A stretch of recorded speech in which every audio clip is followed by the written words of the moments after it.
जय हिंद। नमस्कार साथियों, आप सभी लोगों का मोस्ट वेलकम है आज के इस नए क्लास में। साथियों, आज के इस क्लास में हम सभी लोग पढ़ने वाले हैं बीएसएससी कार्यालय परिचारी भर्ती 2025 के एग्जाम के लिए मोस्ट इम्पोर्टेंट प्रीवियस ईयर के क्वेश्चन को, जो कि साथियों आपके बीएसएससी कार्यालय परिचारी भर्ती 2025 के एग्जाम के लिए काफ़ी इम्पोर्टेंट है। तो आप सभी लोग इस क्लास को बिल्कुल अच्छी तरीके से लास्ट तक देखिएगा और इस क्लास में दिए जाने वाले सभी प्रश्न को साथियों आप अच्छी तरीके से जरूर याद कर लीजिएगा, जिससे कि आप अपने एग्जाम में सभी क्वेश्चन को आसानी तरीके से बना पाएंगे। तो चलिए साथियों, क्लास को स्टार्ट करते हैं। उनसे पहले यदि आप इस चैनल पर पहली बार जुड़े हैं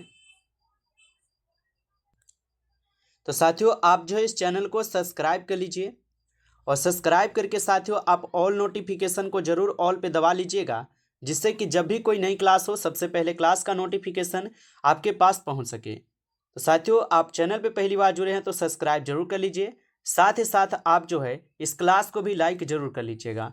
तो चलिए क्लास को स्टार्ट करते हैं और देखिएगा साथियों क्वेश्चन क्या दिया गया है। साथियों क्वेश्चन दिया गया है कि विश्व पर्यावरण दिवस के कब मनाया जाता है। बताइए साथियों कि विश्व पर्यावरण दिवस है ना, ये कब मनाया जाता है, क्या नहीं होगा कब होगा। तो विश्व पर्यावरण दिवस आपको पता है साथियों, ये तो 5 जून को मनाई जाती है। ऑप्शन ए आपका यहाँ पे सही जवाब है 5 जून को। चलिए आगे देखेंगे साथियों, क्वेश्चन आता है भारत में संविधान में कुल कितने अनुच्छेद है मूल रूप से। बताइए साथियों, तो भारत में संविधान में कुल कितने अनुच्छेद है मूल रूप से। तो आपको पता है मूल रूप से संविधान में कुल 395 अनुच्छेद है। ऑप्शन यहाँ पर ए है साथियों, इस क्वेश्चन का सही जवाब होगा 395 अनुच्छेद, याद रखेंगे। आगे देखिएगा क्वेश्चन है 1857 की क्रांति का नेतृत्व बिहार में किसने किया था। बताइए साथियों कि 1857 की क्रांति का नेतृत्व बिहार में किसने किया था। तो साथियों याद रखेंगे बाबू कुंवर सिंह के द्वारा की जाती है। ऑप्शन ए आपका यहाँ पे सही जवाब है साथियों, याद रखिएगा। चलिए आगे देखिएगा साथियों, क्वेश्चन है कि भारतीय संसद के दोनों सदनों की संयुक्त बैठक कौन बुलाता है। चलिए साथियों आंसर लगाइए। साथियों ये सभी क्वेश्चन काफ़ी इंपॉर्टेंट और वीवीआई सेलेक्टेड क्वेश्चन है, जिससे कि आपके पेपर में साथियों 100% ना ये सभी क्वेश्चन देखने को भी मिलेंगे। तो आप अच्छे से इन प्रश्न को याद जरूर कर लीजिएगा और बताइए कि भारतीय संसद के दोनों सदनों की संयुक्त बैठक कौन बुलाता है। तो साथियों याद रखेंगे राष्ट्रपति बुलाते हैं। ऑप्शन बी इस क्वेश्चन का सही जवाब होगा राष्ट्रपति। आगे देखिएगा क्वेश्चन आपका आता है कि चंद्रगुप्त मौर्य के गुरु कौन थे। चलिए बताइए साथियों कि चंद्रगुप्त मौर्य के गुरु कौन थे। तो चंद्रगुप्त मौर्य के गुरु साथियों याद रखेंगे चाणक्य थे। ऑप्शन यहाँ पर आप लोग का यहाँ पे सी सही जवाब है साथियों, याद रखेंगे। अगला क्वेश्चन है साथियों कि तांबे का आदमी उपाधि किसे दी गई थी। तो तांबे का आदमी उपाधि किसे दी गई थी। तो साथियों याद रखेंगे पटेल जी को। ऑप्शन ए आपका यहाँ पे सही जवाब है, याद रखेंगे। अगला प्रश्न देखेंगे साथियों, क्वेश्चन है कि झांसी की रानी लक्ष्मीबाई ने ब्रिटिश सेना से कब युद्ध किया था। चलिए बताइए साथियों कि झांसी की रानी लक्ष्मीबाई ने ब्रिटिश सेना से कब युद्ध किया था। तो याद रखिएगा साथियों यह युद्ध करते हैं आपके 1857 में। ऑप्शन ए यहाँ पर आप लोग का सही जवाब है, याद रखिएगा 1857 में। आगे देखिए क्वेश्चन आता है साथियों भारत का सबसे बड़ा पठार कौन सा है। चलिए बताइए साथियों भारत का सबसे बड़ा पठार कौन सा है। बिल्कुल आपको ये क्वेश्चन करवा है और ये क्वेश्चन आपको HW देंगे, ठीक है। 8 नंबर क्वेश्चन आपको HW रहेंगे। सभी लोग इसका आंसर कमेंट कीजिए, ठीक है, क्योंकि क्वेश्चन करा दिए हैं आपको और सभी लोग आंसर लगाइए। आगे देखिए क्वेश्चन है आपका कि तारापुर परमाणु संयंत्र कहाँ स्थित है। चलिए बताइए तारापुर परमाणु ऊर्जा संयंत्र कहाँ स्थित है। तो साथियों याद रखेंगे ये आपके महाराष्ट्र में है, ठीक है। ऑप्शन यहाँ पर आप लोग का 20 सही जवाब है साथियों, महाराष्ट्र में है, याद रखेंगे।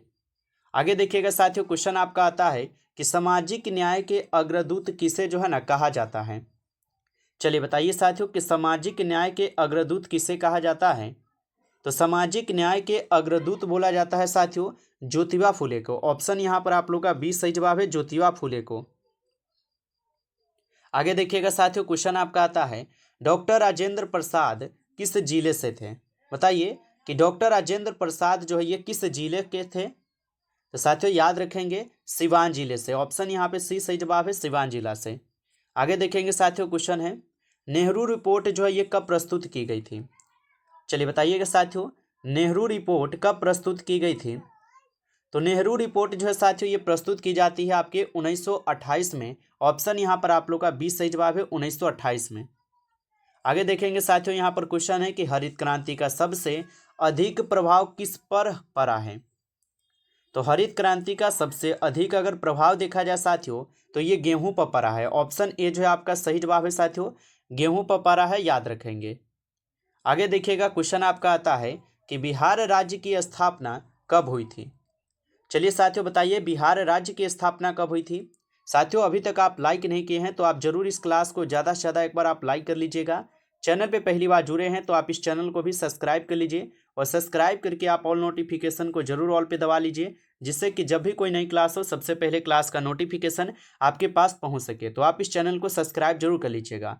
अगर यदि अभी तक आपको पीडीएफ नहीं मिला है रिवीजन के लिए तो आप कमेंट करके जरूर बताइए, क्योंकि साथियों हम बहुत सारे स्टूडेंट को प्रोवाइड किए हैं। यदि आपको भी नहीं मिला है तो आप जरूर हमें कमेंट में बताइएगा। चलिए और बताइए, यहाँ पर क्वेश्चन कर रहा है कि बिहार राज्य की स्थापना कब हुई थी। तो 1912 लगा दी है, तो बिल्कुल सही जवाब है 1912 में किए थे। आगे देखेंगे साथियों, यहाँ पर क्वेश्चन है गया में विश्व प्रसिद्ध महाबोधि मंदिर किस धर्म से संबंधित है। चलिए बताइए, गया में विश्व प्रसिद्ध महाबोधि मंदिर किस धर्म से संबंधित है। तो साथियों याद रखिएगा ये बौद्ध धर्म से संबंधित है। ऑप्शन यहाँ पर आप लोग का 20 सही जवाब है, बौद्ध धर्म। आगे देखेंगे, क्वेश्चन है भारत छोड़ो आंदोलन का नारा किसने दिया था साथियों। चलिए आंसर लगाइए, भारत छोड़ो आंदोलन का नारा किसने दिया था। तो भारत छोड़ो आंदोलन का नारा दिए हुए थे आपके महात्मा गांधी जी। ऑप्शन सी इस क्वेश्चन का सही जवाब है, महात्मा गांधी जी।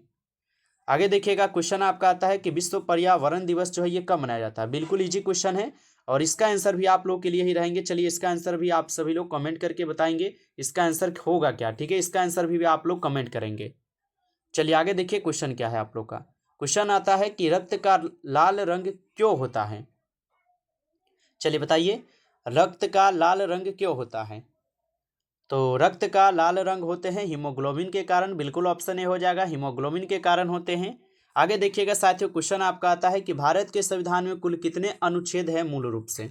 ये क्वेश्चन पहले नंबर क्वेश्चन पे आया था ना, या सेकेंड नंबर क्वेश्चन पे कि 395 अनुच्छेद है, पढ़ा दिए हैं आपको। आगे देखिए, क्वेश्चन है पंचशील समझौता भारत ने किस देश के साथ किया था। चलिए बताइए, पंचशील समझौता भारत ने किस देश के साथ किया था। तो याद रखिएगा, पंचशील समझौता जो है ये भारत और चीन के बीच होता है। ऑप्शन ए सही जवाब है, भारत और चीन के बीच होता है। आगे देखिएगा साथियों, क्वेश्चन आपका आता है अंतर्राष्ट्रीय मुद्रा कोष का मुख्यालय जो है ना ये कहाँ है। बताइए कि अंतर्राष्ट्रीय मुद्रा कोष का मुख्यालय कहाँ है। तो अंतर्राष्ट्रीय मुद्रा कोष का मुख्यालय साथियों वाशिंगटन डीसी में है। ऑप्शन ए जो है आपका यहाँ पे सही जवाब है, वाशिंगटन डीसी में। नेक्स्ट क्वेश्चन देखेंगे साथियों, क्वेश्चन है कि रुपया का प्रतीक चिन्ह किस वर्ष जो है ना स्वीकृत हुआ था। चलिए साथियों आंसर लगाएंगे कि रुपया का प्रतीक चिन्ह किस वर्ष जो है स्वीकृत हुआ था। तो याद रखेंगे 2010 में होता है। ऑप्शन यहाँ पर आप लोग का 20 सही जवाब है, 2010। आगे देखिएगा साथियों, क्वेश्चन आता है आप लोग का कि शेरशाह सूरी की मृत्यु कहाँ हुई थी। चलिए बताइएगा, शेरशाह सूरी की मृत्यु कहाँ हुई थी। तो शेरशाह सूरी की मृत्यु साथियों याद रखिएगा कालिंजर में होती है। ऑप्शन यहाँ पर आप लोग का जो है 20 क्वेश्चन का सही जवाब है, कालिंजर में। आगे देखिएगा साथियों, क्वेश्चन आता है कि नालंदा विश्वविद्यालय को किसने जलाया था। चलिए बताइए साथियों कि नालंदा विश्वविद्यालय को किसने जलाया था। तो नालंदा विश्वविद्यालय को साथियों याद रखेंगे बख्तियार खिलजी के द्वारा जलाई जाती है। ऑप्शन ए सही जवाब है, बख्तियार खिलजी। आगे देखेंगे साथियों, क्वेश्चन आपका आता है कि भारतीय रिजर्व बैंक की स्थापना कब होती है। चलिए आंसर लगाइए, भारतीय रिजर्व बैंक की स्थापना कब हुई थी साथियों। तो भारतीय रिजर्व बैंक की स्थापना होती है 1935 में। ऑप्शन ए जो है आपका यहाँ पे सही जवाब है साथियों, 1935 में। नेक्स्ट क्वेश्चन देखिएगा, क्वेश्चन है भारत का पहला परमाणु विस्फोट कब हुआ था। चलिए बताइएगा आप लोग यहाँ पे कि भारत का पहला परमाणु विस्फोट कब हुआ था। तो भारत का पहला परमाणु विस्फोट होता है साथियों आपके 1974 में। ऑप्शन बी इस क्वेश्चन का सही जवाब है साथियों, 1974 में होता है। अगला क्वेश्चन देखिएगा साथियों, क्वेश्चन है कि संविधान की 8वीं अनुसूची में वर्तमान में कितनी भाषाएं हैं। तो संविधान की 8वीं अनुसूची में वर्तमान में अभी कुल 22 भाषाएं हैं। ऑप्शन यहाँ पर आप लोग का सी हो जाएंगे सही जवाब। अगर मूल रूप से देखा जाए तो मूल रूप से इनमें 14 ही भाषाएं थे, लेकिन इसमें 8 भाषा जो है ना और ऐड किए गए हैं, आप लोग याद रखेंगे, ठीक है। चलिए आगे देखेंगे, क्वेश्चन यहाँ पर आता है थोड़ा अगर डिटेल से कराएंगे साथियों तो थोड़ा लंबा क्लास हो जाता है, इसलिए हम सोचते हैं कि कम समय में आपको जो है ना कम समय में ही ज़्यादा क्वेश्चन करा सके। ठीक है, तो जो क्वेश्चन होता है वही रिलेटेड क्वेश्चन आपको कराते चलते हैं, क्योंकि MCQ है इसलिए ज़्यादा हम इस पर डिटेल आपसे नहीं करते हैं। रॉकेट मैन ऑफ इंडिया किसे कहा जाता है? क्योंकि जो इंपॉर्टेंट क्वेश्चन है उनके साथ अगर ज़्यादा हम अगर अगर उस पर अगर विचार कर देंगे तो साथियों याद भी नहीं हो पाएगा। ठीक है, इसलिए हम सोचते हैं कि आपको सीधे ही कराते चले। बताइए रॉकेट मैन ऑफ इंडिया किसे कहा जाता है? तो आप याद रखेंगे रॉकेट मैन ऑफ इंडिया कहते हैं APJ अब्दुल कलाम को। ठीक है, ऑप्शन जो है ना आपका सही जवाब है। आगे देखिए क्वेश्चन आता है, क्वेश्चन है लोकसभा की अधिकतम सीटें कितनी हैं? तो लोकसभा की अधिकतम सीटें पूछा है, तो अधिकतम सीटें हो जाएंगे 500 आपके कितना, तो 545 अधिकतम है। अगर मैक्सिमम पूछा जाए तो आपके 543 है, इनको भी आप लोग याद रखेंगे। ठीक है, चलिए आगे देखिएगा क्वेश्चन आपका आता है कि चुनाव का अधिकार अधिनियम कब लागू हुआ था? तो चुनाव का अधिकार अधिनियम लागू कब होता है? तो चुनाव का अधिकार अधिनियम लागू होता है 2005 में। ऑप्शन सी सही जवाब है, 2005 में होता है। आगे देखिएगा क्वेश्चन आपका आता है कि भारत का सबसे बड़ा तटवर्ती राज्य कौन सा है? तो भारत का सबसे बड़ा तटवर्ती राज्य कौन सा है? तो याद रखेंगे गुजरात है। ऑप्शन ए जो है यहाँ पे सही जवाब है, गुजरात होगा। आगे देखेंगे साथियों क्वेश्चन आता है कि जंतर मंतर का निर्माण किसने करवाया था? चलिए साथियों आंसर लगाइए, जंतर मंतर का निर्माण किसने करवाया था? तो जंतर मंतर का निर्माण करवाया था आपके कौन? सवाई जयसिंह द्वितीय ने। ऑप्शन ए जो है आपका यहाँ पे सही जवाब है साथियों, सवाई जयसिंह द्वितीय करवाए थे। आगे देखेंगे क्वेश्चन आपका आता है कि प्रथम महिला प्रधानमंत्री कौन थी? चलिए साथियों बताइए प्रथम महिला प्रधानमंत्री कौन थी? तो प्रथम महिला प्रधानमंत्री थे आपके इंदिरा गांधी। ऑप्शन ए जो है सही जवाब है साथियों, इंदिरा गांधी हो जाएंगे। आगे देखेंगे आपका क्वेश्चन है भारतीय योजना आयोग का गठन कब हुआ था? तो भारतीय योजना आयोग का गठन कब होता है? तो साथियों याद रखेंगे भारतीय योजना आयोग का गठन होता है आपके 1950 में। ऑप्शन यहाँ पर आप लोग का 20 सही जवाब है, 1950 में होता है।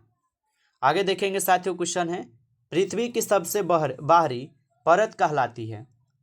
तो पृथ्वी की सबसे बाहरी परत क्या कहलाती है? तो आपको पढ़ाए हैं पहले भी कि पृथ्वी की सबसे बाहरी परत जो होती है वह क्रस्ट कहलाती है। ऑप्शन ए जो है आपका यहाँ पे सही जवाब है, क्रस्ट कहलाती है। नमस्कार साथियों, इस क्लास में टॉप आपके 35 क्वेश्चन थे जो कि काफ़ी इंपॉर्टेंट और सेलेक्टेड क्वेश्चन थे आपके एग्जाम के लिए।